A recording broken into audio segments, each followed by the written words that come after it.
ini kami dari Mahkamah Konstitusi, khususnya Yang Mulia Hakim Konstitusi Arsul Sani, ingin memberikan klarifikasi dan juga penjelasan terkait dengan berkembangnya isu terkait dengan ijazah dari Yang Mulia Hakim Konstitusi Dr. Arsul Sani. Ini sebelum kami melakukan press conference, kami sudah meminta izin kepada Ketua Majelis Kehormatan Mahkamah Konstitusi. Karena memang Yang Mulia Hakim Konstitusi Arsul Sani ini selalu ingin mengikuti kode etik dan perilaku Hakim Konstitusi. Karenanya setelah diizinkan, Yang Mulia Hakim Konstitusi Arsul Sani bersedia untuk memberikan klarifikasi dan juga penjelasannya kepada publik. Untuk itu kepada Yang Mulia Hakim Konstitusi Arsul Sani, kami persilahkan. Terima kasih Mas Pan Muhammad Faiz, Kepala Biro Humas dan Protokol Mahkamah Konstitusi. Terima kasih juga kepada teman-teman media yang hari ini sudah berkenan untuk menghadiri press conference yang diadakan oleh Biro Humas Mahkamah Konstitusi.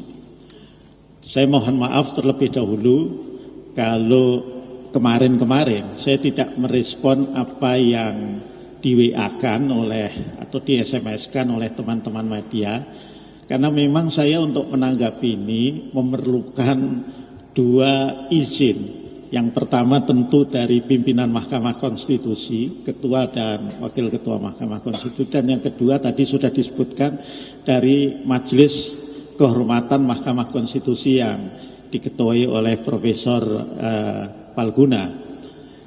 Saya bersyukur hari ini baik pimpinan maupun MKMK itu sudah memberikan izin, dan karena itu saya bisa menyampaikan. Sekali lagi saya mohon maaf kalau kemarin saya diam saja tidak merespon.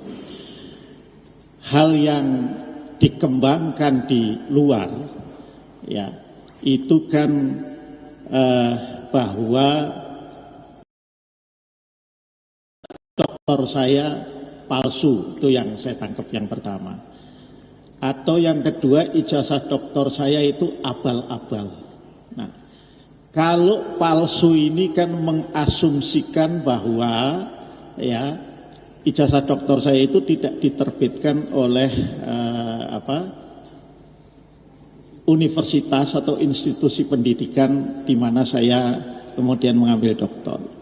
Kalau abal-abal itu kan mengasumsikan bahwa saya tidak menjalani proses studi pada level doktoral sesuai dengan yang seharusnya atau sewajarnya. Kan kira-kira begitu. Atau barangkali kalau dalam bahasa lebih bebas itu ijazahnya membeli lah, kira-kira kan begitu. Nah, ini yang ingin saya klarifikasi. Ya. Jadi saya memulai studi doktoral saya itu tidak ujuk-ujuk tidak di Collegium Humanum Warsaw Management University. Saya memulai studi doktoral saya itu pada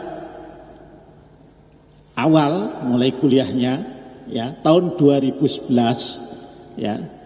Itu saya mulai mengikuti program doktoral yang dinamakan Professional Doctorate Program di bidang Justice, Policy and Welfare di Glasgow School for Business and Society, Glasgow Caledonian University, Scotland, United Kingdom. Ya, ini saya memulai ada kuliah dengan sistem blok. Karena ini profesional doktorat, artinya kuliahnya tiap hari dari pagi sampai sore, tetapi hanya 1 sampai 2 minggu setiap blok, selama 4 kali 4 blok dalam 1 tahun. Nah, program doktor atau profesional doktorat ini adalah program doktor by research yang base-nya adalah off campus. Jadi karena off campus, maka tidak harus stay terus-menerus bagaimana program PhD di banyak universitas di luar negeri. Ya. Nah, program professional doctorate ini, ya, ini terdiri dari 2 tahapan. Yang pertama di Glasgow Caledonian University ini disebut sebagai State 1. Ya, ini diisi dengan kuliah, penugasan atau assignment, ya, selama 4 blok itu, ya. Dan itu kemudian saya selesaikan, ya, di kuartal terakhir tahun 2012, ya. Jadi semua saya selesaikan, saya tuntaskan di kuartal terakhir 2012, ya. Karena itu saya kemudian mendapatkan transkrip nilai. Ini saya tunjukkan aslinya. Ya. Ini transkrip nilai yang dimana transkrip nilainya ini menunjukkan kayak rapot lah, begitu ya, atas 3 mata kuliah yang setelah saya jalani dan lulus. Yang pertama adalah professional development, yang kedua adalah research method, metodologi penelitian, dan yang ketiga adalah project development.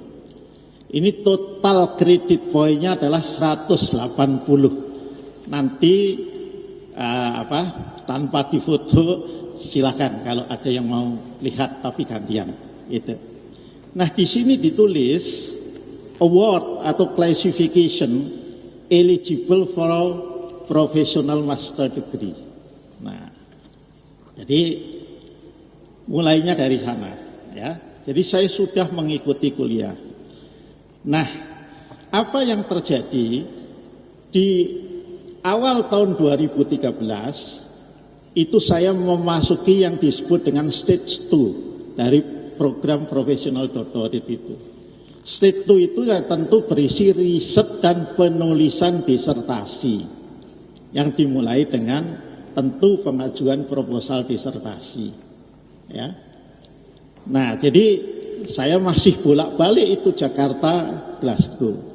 Tapi di 2013 itu saya pada saat itu sejak 2011 itu kan menjadi pengurus DPP P3 sebagai ketua LBH DPP P3. Saya diminta oleh partai pada saat itu, tidak ada niat sebetulnya, ya, untuk menjadi calon anggota DPR RI untuk pemilu 2014. Jadilah saya caleg, tidak nomor 1. Saya menjadi caleg dari Dapil Jawa Tengah 10, Pekalongan, Pemalang, dan Batang, ya. Dan ya ini takdir. Di Dapil Jawa Tengah 10 P3 dapat 1 kursi dan kok saya yang terpilih, padahal saya tidak nomor 1, ya. Pada saat itu, jadi sebelum pemilu beberapa bulan, 4 atau 6 bulan sebelumnya, Pak Romi yang waktu itu posisinya Sekjen DPP 3 itu telepon saya yang lagi suka bolak-balik ke Jakarta Glasgow karena memulai untuk riset dan penulisan disertasi. Beliau minta agar saya juga bisa fokus juga ke pencalegan supaya P3 kursinya nggak hilang di dapil itu. Maka saya pulang dan saya kemudian fokus di dapil dan akhirnya saya terpilih. Setelah saya terpilih, ya, itu kemudian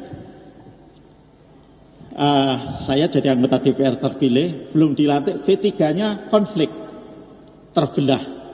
Waktu itu antara Muktamar Surabaya dan Muktamar Jakarta, antara kelompoknya Pak Romi dan kelompoknya almarhum Pak Surya Dharma Ali, ya.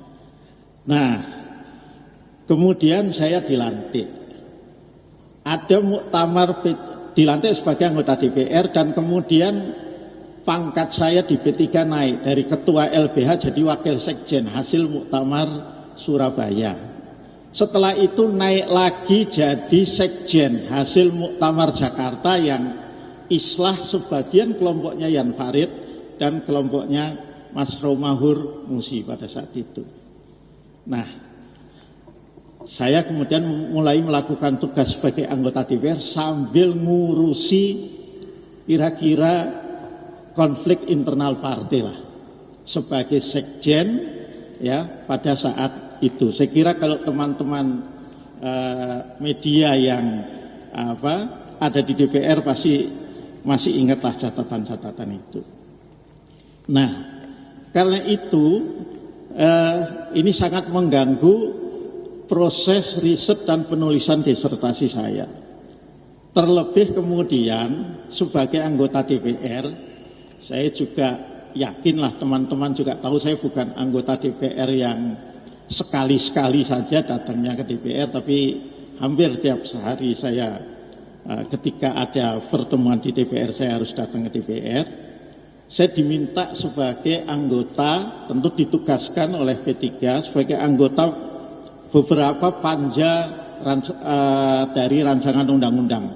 Yang paling membuat sibuk pada saat itu adalah panja RKUHP yang pembahasannya panjang lebar, lama, boleh dibilang hampir satu periode di periode 2014-2019.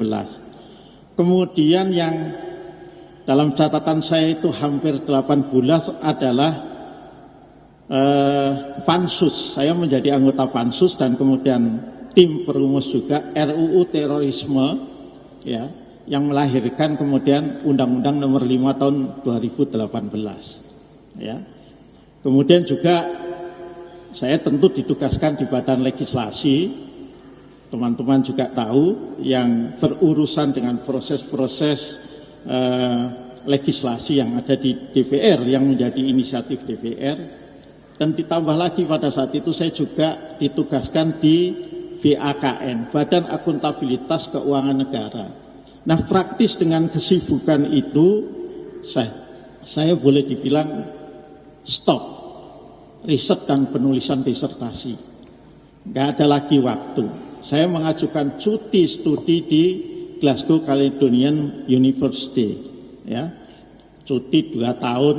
Dan kemudian setahun lagi, hak cuti 3 tahun karena profesional doktorat itu harus diselesaikan. Kalau full time itu 4 tahun, kalau part time itu 7 tahun. Saya ngambil yang part time dari awal, sehingga total waktu yang saya punyai adalah 10 tahun.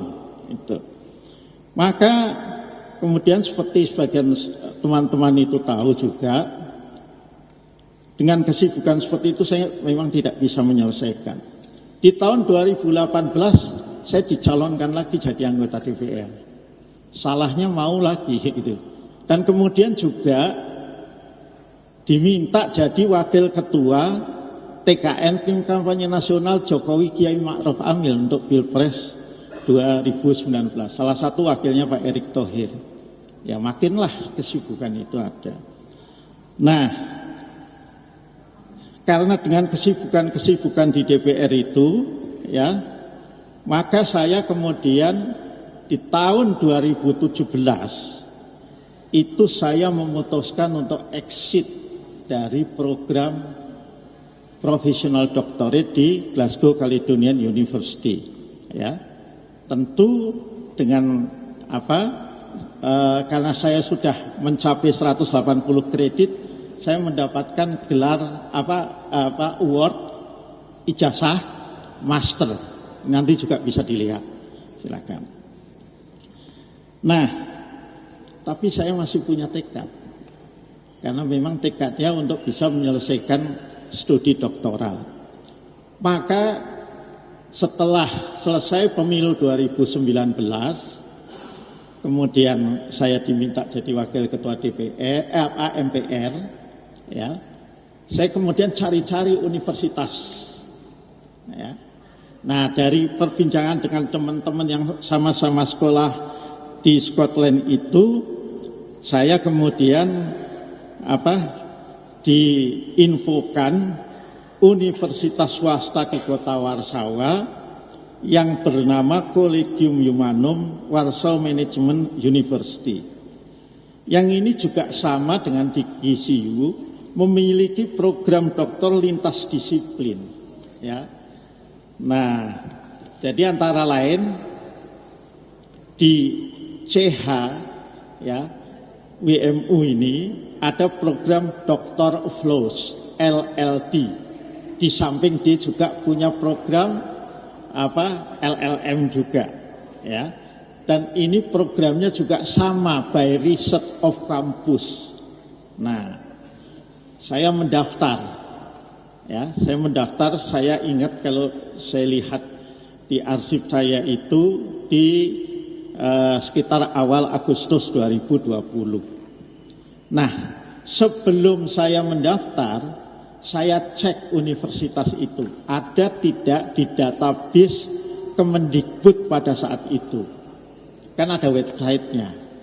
Saya menemukan nama universitas itu ada di database Kemendikbud. Saat itu belum belum dipisah menjadi Kemendikdisayintek dan Kemendikdasmen itu. Nah, tapi pada saat saya mendaftar itu, COVID kan sudah mulai merebak, ya. Kemudian ada pembatasan aktivitas, pembatasan bepergian ke luar negeri, sehingga memang sudah program dasarnya itu by Research of Campus. Kemudian ada juga itu dilakukan secara daring.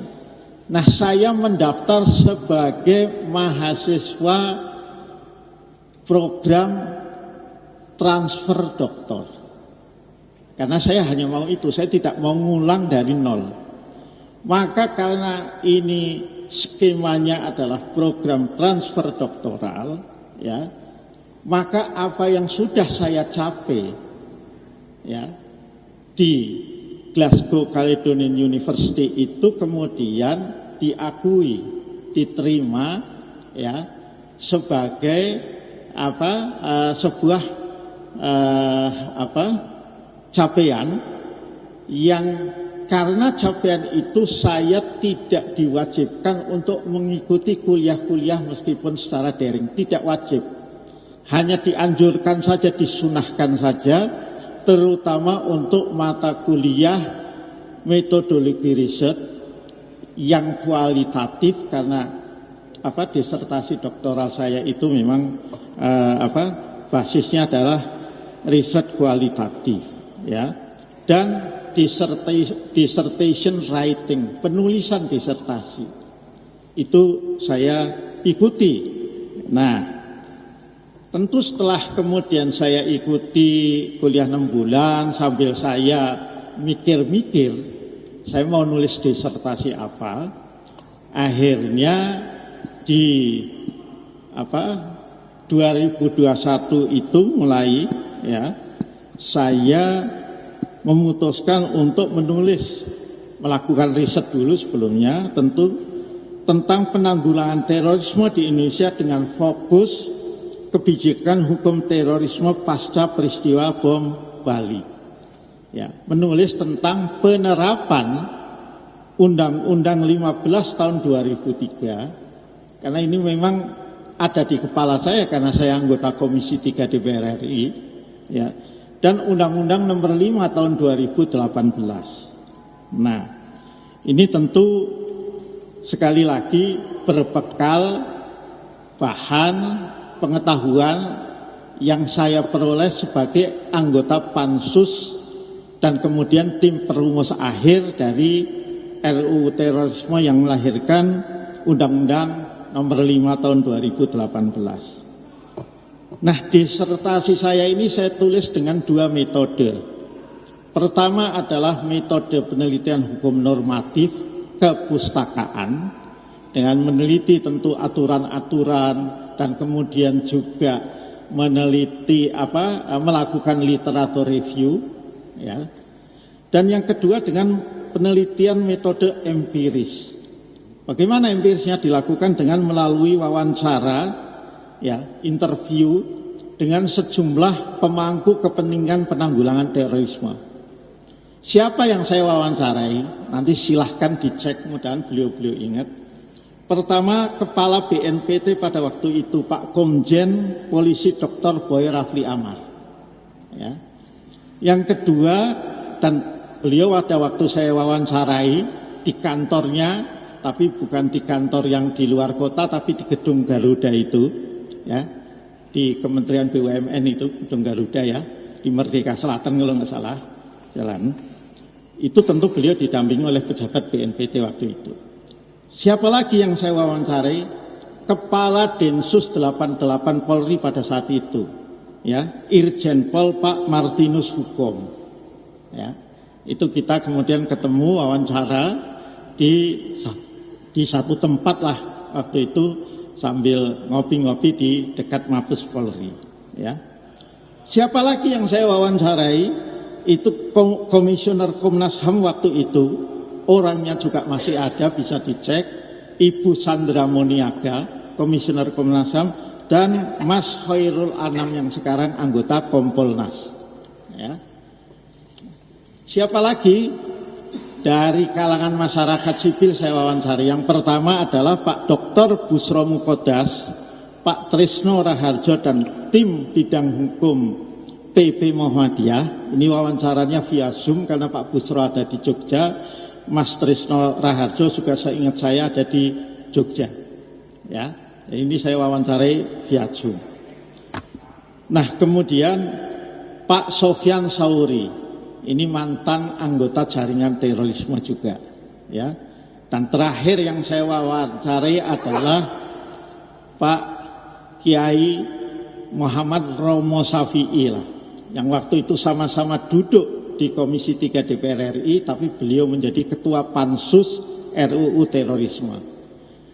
Nah, jadi kalau dibilang abal-abal ya silahkan dicek saja dengan beliau-beliau itu. Saya benar-benar melakukan wawancara atau tidak.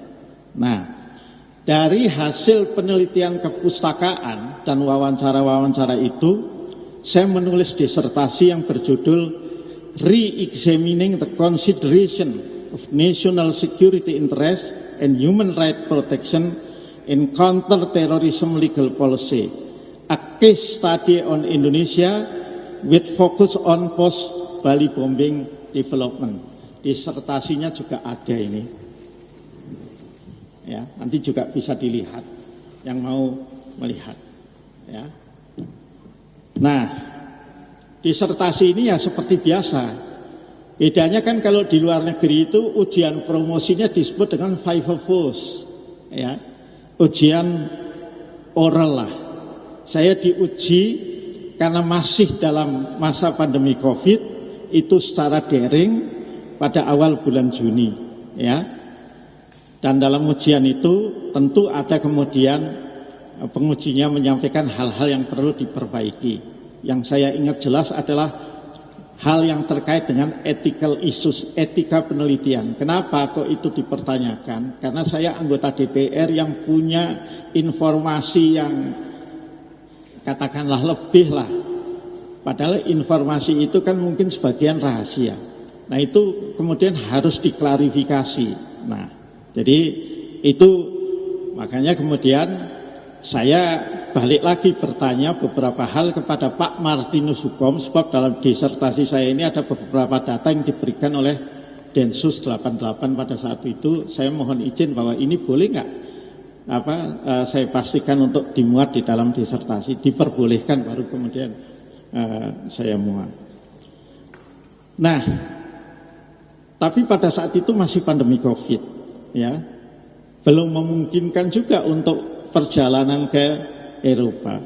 Baru pada bulan Maret 2003, awal Maret, ya. Nah, kira-kira di bulan Februarinya atau apa, saya diberitahu akan ada wisuda doktoral tentu di Warsawa sana. Kebetulan tempatnya di gedung yang jaraknya nggak begitu jauh dari kampus, di gedung pertemuan umum lah, ya. Nah, di wisuda itulah kemudian Collegium Humanum WMU Warsaw Management University juga mengundang Ibu Dubes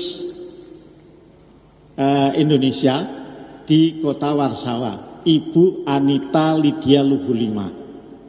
Ya. Dan kemudian kami hadir. Ini foto-foto wisudanya juga ada. Ya. Di sanalah diberikan ijazah asli itu. Ijazah asli. Ya.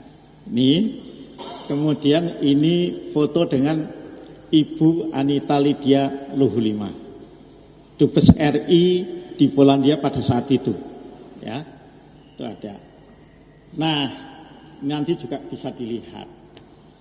Nah, tentu kemudian setelah selesai wisuda, karena saya dalam 2-3 hari itu mau balik ke Indonesia, maka ijazah itu saya copy, malah dibantu copy oleh KBRI, dan kemudian saya legalisasi. Ini juga nanti silahkan dilihat legalisasi asli dari KBRI di Warsawa. Ya, ini ada beberapa, nanti juga bisa dilihat. Nah, kemudian disertasi itu kemudian diterbitkan oleh penerbit buku Kompas. Ya, oleh penerbit buku Kompas. Ya. Tentu karena ini untuk buku supaya judulnya menarik, judulnya berubah. Jadi kalau tadi saya bicara national interest dan human right protection, di sini di judulnya diganti keamanan nasional dan perlindungan HAM, ya, dialektika kontra terorisme di Indonesia. Tapi teman-teman nanti bisa lihat, ini Pak Mario kalau ada bukunya di atas, biar dibagi aja sama teman-teman, ya. Itu sedekah buku gratis lah. Masih ada nggak? Ya, masih ada. Cepat diambilin sekarang. Ya. Dalam prakata buku ini, kalimat pertama yang saya tulis, jadi enggak, kalau apel kan pasti enggak beginilah. Ya. Buku ini diadaptasi dari disertasi doktoral saya yang berjudul Re-examining the Consideration of National Security Interest and Human Right Protection and Counter-Terrorism Legal Policy, a case study on Indonesia with focus on post-Bali bombing development di Collegium Humanum Warsaw Management University. Itu nanti dilihat, silakan. Bahkan kalau bisa, nanti kalau teman-teman yang berminat silakan. Ya. Nah, kemudian tadi legalisasi itulah yang saya pergunakan juga untuk melengkapi berkas administrasi ketika teman-teman di Komisi 3 sebagian itu mendorong saya untuk juga ikut proses seleksi hakim konstitusi itu, ya. Kan proses seleksi di DPR itu standar. Begitu seleksi administrasi selesai,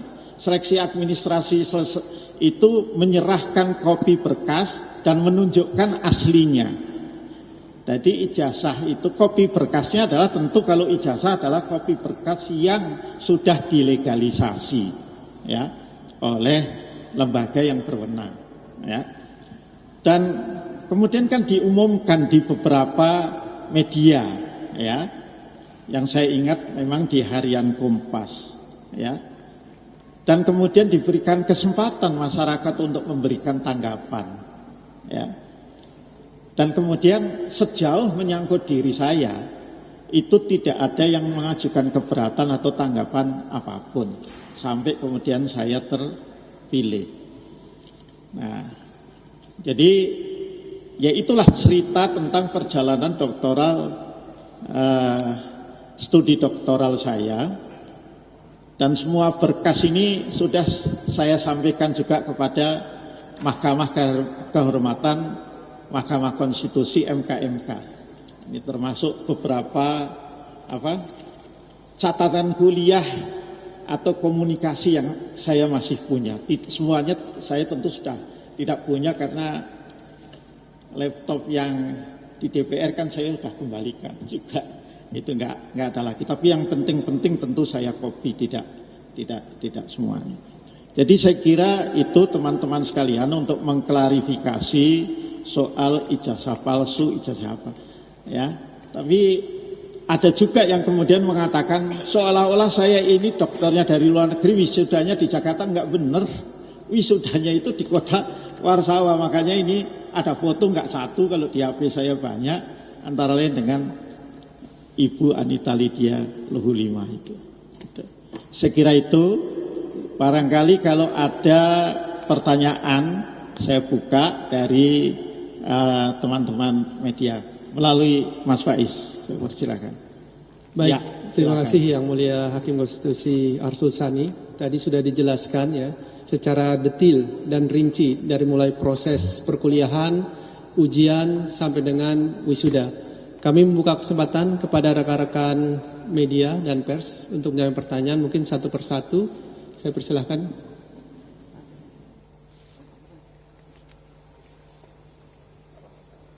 Mohon disebutkan nama dan dari media mana. Baik, terima kasih Mas Faiz, izin Yang Mulia. Perkenalkan saya. Nggak usah panggil Yang Mulia lah, itu di ruang sidang saja. Perkenalkan saya Fadil dari Wartawan Kumparan. Pertanyaan yang pertama yang ingin saya pertegas dan perjelas adalah, jadi sebenarnya dari penjelasan Pak Arsul Sani tadi yang dipermasalahkan dari kampus Kolegium Hanum yang di Warsawa ini sebenarnya yang dipermasalahkan terkait pelapor sebelumnya itu sebenarnya itu apa gitu. Terus yang kedua, tadi mungkin kalau misalnya saya skip, saya mohon maaf, sepertinya mungkin belum disebutkan terkait dengan bidang studi doktoralnya itu di bidang studi apa, dan mulai menjalani kuliah itu kalau nggak salah kan awalnya di 2011 di Skotlandia, dan kemudian akhirnya 2020 melanjutkan di Warsawa dan transfer, ya istilahnya mungkin transfer mata kuliah atau capaian perkuliahan. Jadi totalnya itu Pak Arsul Sani itu menjalankan program doktoral itu berapa lama gitu? Iya. Dari awal itu sampai akhirnya di wisuda. Dan apakah saat ini kampus yang di Warsawa itu masih ada sampai sekarang atau gimana? Dan mungkin sepertinya itu dulu aja. Terima kasih.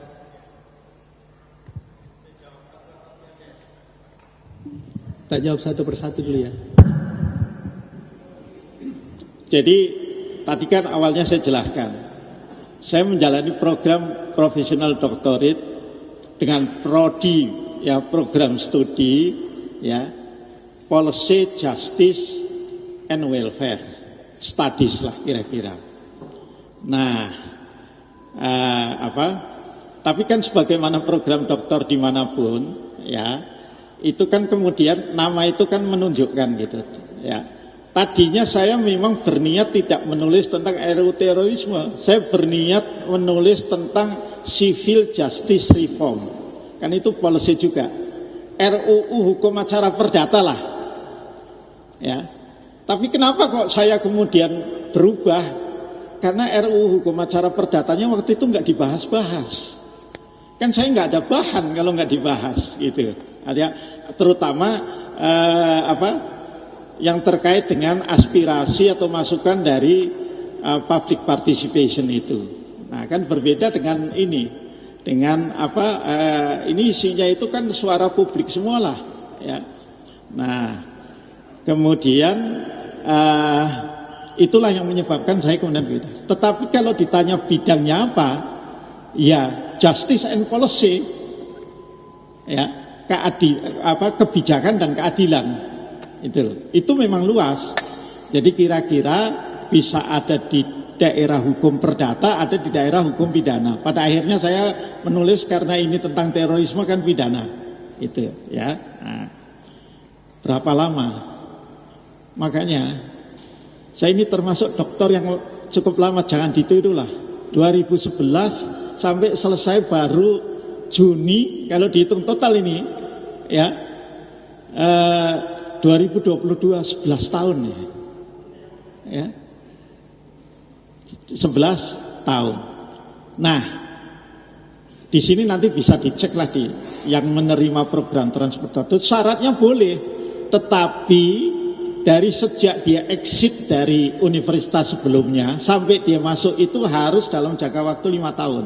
Saya kan tadi saya bilang exit saya 2017, saya masuk di 2020. Karena apa? Habisnya di 2022. Saya kira itu program standar lah, ya, program standar di berbagai universitas bahwa nilai yang dulu itu bisa diakui asal masih dalam jangka 5 tahun sejak keluar sampai dengan mau masuk lagi itu. Itu yang saya pahami seperti itu. Nah makanya saya kan masih dalam sekitar 2,5-3 tahun lah, maka masih diterima. Itu Mas, apalagi. Nah, kenapa kok saya kira begini? Ya sepanjangnya saya ikuti bisa jadi saya salah. Teman-teman yang melapor itu kan basisnya karena ada podcastnya Mas Refli Harun. Tapi apakah mereka punya katakanlah satu dokumen atau satu apa? Saya kok tidak melihatnya sampai sekarang. Gitu loh. Berbasis yang saya ikuti nih, ya, itu podcastnya Mas Refli Harun, ya itu saja, ya, itu. Dan itu pun kan kemudian bertubi-tubi lah. Nah, jadi saya nggak tahu juga ini apakah benar dari teman-teman yang ini atau ada yang lain juga. Ya silakan yang lain. Silakan, tadi sepertinya Ya. sudah dari awal. Ya. Diperkenalkan dulu. Dilepas saja ininya.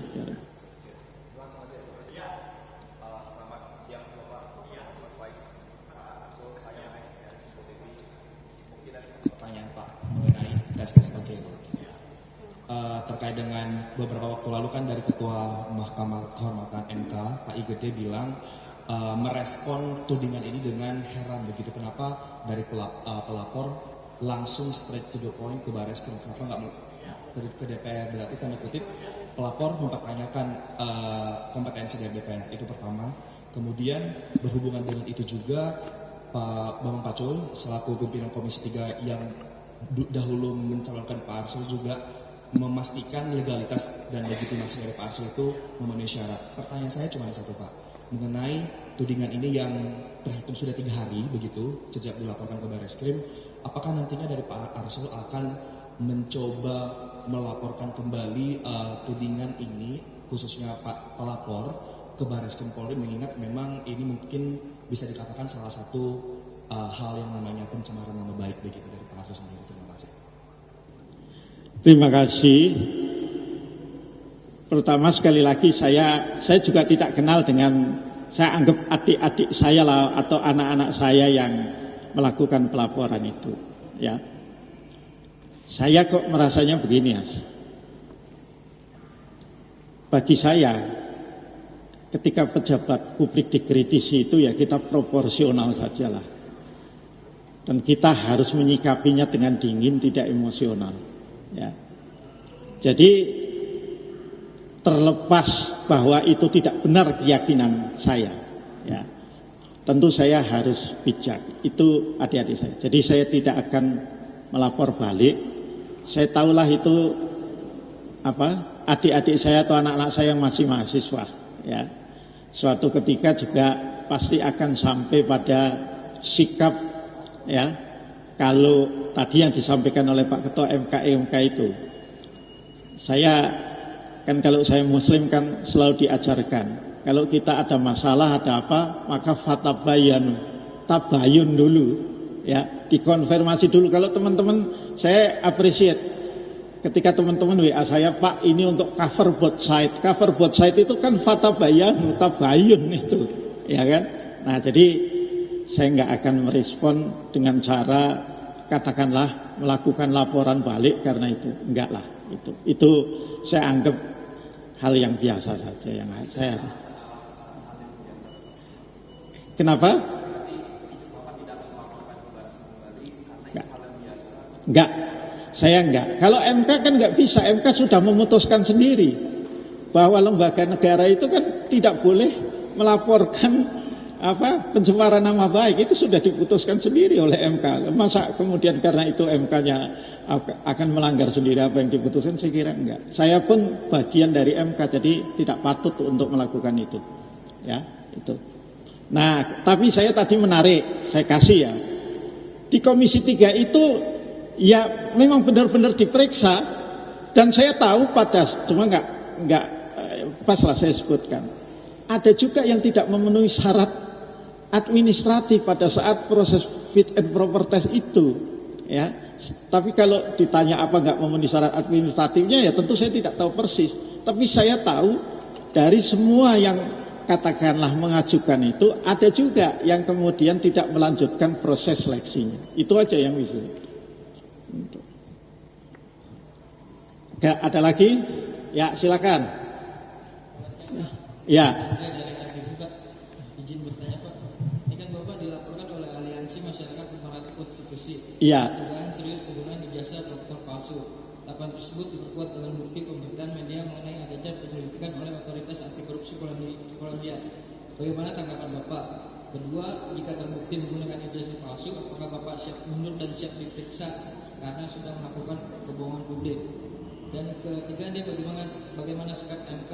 Apakah tidak menonaktifkan terlebih dahulu terhadap Arsul Sani yang diduga menggunakan ijazah palsu, karena semua keputusan yang diputuskan bisa menjadi masalah. Terima kasih. Terima kasih. Kalau pertanyaan yang ketiga barangkali lebih pas ditanyakan kepada MK. Masa saya menjawab apa saya tidak dinonaktifkan, kan enggak pas juga. Itu silahkan ditanyakan ke MK, ya.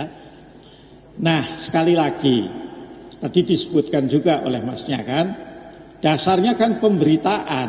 Saya nggak tahu pemberitaannya ini pemberitaan apa, kan saya belum tahu juga itu. Yang berikutnya, kalau berandai-andai, saya nggak mau berandai-andai juga kalau terbukti ini mundur. Tapi saya punya prinsip seperti ini. Ini agak curhat juga sedikit.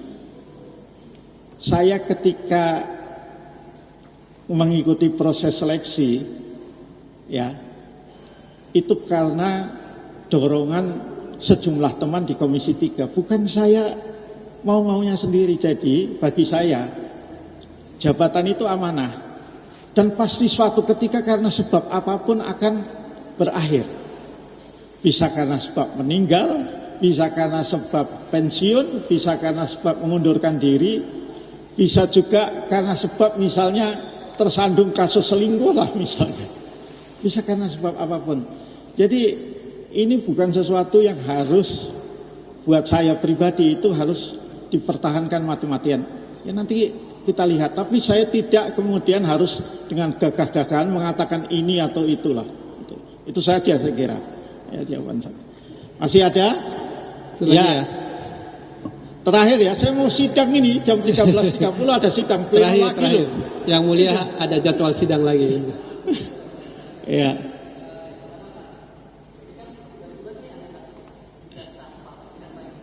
Iya. Apakah Bapak menduga kalau misalkan kasus ini sebagai bentuk upaya untuk mengaswantokan Anda, Pak, dari untuk apa? Mengaswantokan Anda. Oh, terus yang itu kedua, ada istilah baru mengaswantokan. Itu istilahnya. Tadi saya langsung jawab aja. Masih ada lagi? Satu lagi, Pak. Ya. Yang kedua, Pak, kampus Bapak untuk meraih gelar dokter tersebut itu masih ada apa nggak sih, Pak? Oke. Iya. Katanya kan itu kampusnya kena fraud kan, Pak ya? Iya. Itu Bapak jual beli ijazah apa enggak, Pak? Tadi ngikuti nggak dari awal? Kalau ngikuti kan mestinya udah bisa disimpulkan aja lah penjelasan saya, gitu ya. Jadi saya tidak boleh suudon, ya, bahwa ini dari skenario mengaswantokan Pak Arsul Sani. Saya nggak boleh suudon seperti itu. Tapi saya punya sikap tadi sudah saya sampaikan, jabatan ini amanah, dan siapapun yang menjabat tidak hanya hakim konstitusi, suatu ketika itu pasti akan berakhir. Tinggal karena apa, gitu ya. Jadi nggak usah juga kemudian ini harus kita pertahankan apa mati-matian lah atau apa, biasa aja lah gitu ya itu. Nah, yang kedua kampusnya, kan memang salah satu yang saya ikuti juga di apa pemberitaan itu ya. Kemudian ini terjadi 1,5 tahun setelah saya selesai studi ya. Itu rektornya itu kan kemudian ditahan oleh Komisi Anti Korupsi Polandia ya, dengan tuduhan karena ini Komisi Anti Korupsi menyuap pejabat Kementerian Pendidikan Polandia ya untuk mendapatkan izin yang saya pahami ya program eksekutif MBA itu ya. Nah, saya tidak tahu kemudian perkembangan kasus itu apa karena ada di Polandia. Kalau saya googling saja medianya bahasanya bahasa Polandia kan, nggak paham juga kita itu loh. Tapi bagi saya ya kalaupun misalnya ada satu perguruan tinggi tersangkut katakanlah kasus korupsi, katakanlah misalnya mahasiswanya masuk dengan nyuap, apakah kemudian kita mau berkesimpulan semua mahasiswa yang masuk itu pasti nyuap? Enggak gitu juga kira-kira gitu loh. Itu saya kira-kira perumpamaannya kan seperti itu tanpa menyebut universitas manapun lah ya. Nah belakangan saya tahu memang universitas itu kemudian ganti dari Collegium Humanum menjadi dalam bahasa Polandia ujungnya Varsovia gitu loh. Jadi kalau dalam bahasa Inggris itu adalah University of Business and Applied Science Varsovia. Ya sudah, saya merasa lah apa juga kepentingan saya kemudian untuk apa terus mengikuti itu ya. Ya sudah itu saya memang tidak terus menerus mengikuti, sekali-sekali saja kalau dapat kiriman saya dari apa teman yang ada di Polandia atau apa yang media bahasa Inggris ya saya inilah apa saya baca ya. Tapi gedung masih ada itu, beberapa itu masih ada. Hanya yang saya lihat ganti itu memang akun media sosialnya ya. Tadinya kan akunnya kan Collegium Humanum menjadi bla bla bla Varsovia itu gitu loh. Tapi kalau saya lihat terakhir saya dikirimi wisuda itu ya baju wisudanya ya masih sama lah dengan ini, cuma beda itu aja itu loh. Nah jadi itu jawabannya. Udah cukup ya. Saya harus sidang, tapi supaya apa meyakinkan, saya mohon teman-teman yang mau ngecek foto atau apa bahkan ijazah saya di itu, tapi jangan difoto. Jadi kita harus sepakat dulu, nggak boleh difoto, harus dilihat. Nanti di zoom, nanti diedit-edit gitu loh kan, saya pusing gitu loh kalau itu diinikan. Ya. Ini pertama transkrip nilai saya, ya, nih, ya, itu ya, nah, jangan lama-lama nanti ini kan tadi saya bilang eligible untuk ijazah master ini, ya. Itu. Nah, ini adalah legalisasi dari KBRI. Nah, ini. Mana ininya? Saya harus cepetan tapi asli. Ya, asli nih. Nah, kalau yang mau lihat nanti silakan aja lah. Saya inilah. Ini diberikan. Nah, kalau ini mau lama nggak apa-apa. Nah, ini ya, ini yang pakai jilbab istri saya, Ibu Sukma Violeta. Yang pakai ini adalah Ibu Anita Lydia Luhulima, dubes kita di sana. Dan beliau ikut bukan apa karena saudaraan sama saya, enggak, karena memang diundang khusus, ya.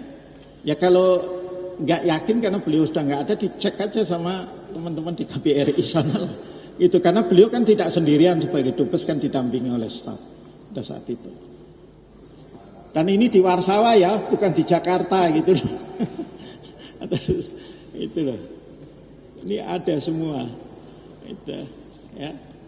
Tadi saya lupa bawa paspor diplomatik saya karena saya ke sana pakai paspor diplomatik. Hah? Apa udah cukup kan? Makan. Sudah cukup ya rekan-rekan? Kan? Jadi sangat detil, rinci, Buku disertai dengan bukti-bukti. Oh, sudah dibagikan ya buku-buku ya? juga sudah dibagikan. Ya, itu adalah disertasi. Kalau yang aslinya itu disertasi. ini setebal ini. Ya. Jadi semua proses sudah dilalui dengan baik. Hah? Ini asli, judulnya, ada tulisannya, itu loh. Ya, ini.